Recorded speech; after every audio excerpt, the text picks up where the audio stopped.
হায় ভগবান, কি অবস্থা, কি কলিযুগ মানে হয়েছে।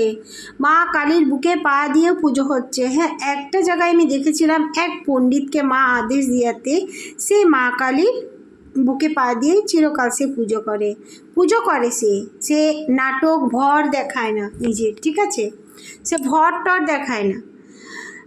এখন দেখছি আবার সবাই কতজন মা মনসা দেবীর বেদিতে চড়ে পড়ে নাচছে, সে মা মনসা হয়ে যাচ্ছে, মায়ের গায়ে পা দিচ্ছে, মায়ের ফুল পা দিয়ে নিচ্ছে, মানে কি কাণ্ডটাই না করছে তারা। হ্যাঁ, আবার এক জায়গায় দেখছি যে মা কালীর বুকে পা দিয়ে জিভ বার করে নিজে মা কালী হয়ে যাচ্ছে। এসব কি কত তলায় যাচ্ছ তোমরা? হ্যাঁ, কত তলায় নিচে নাচছো তোমরা? মা কিছু বলে না বলে, মা কিছু করে না বলে, তাই না, মা তো সন্তানদেরকে কিছু করে না, কিন্তু যখন করে তখন ভালো করে করে। মা করে না, নেচার করে আর করবে। যেরম করছিস সেরম পাবি দেখিস। নেচার কাউকে ছাড়ে না।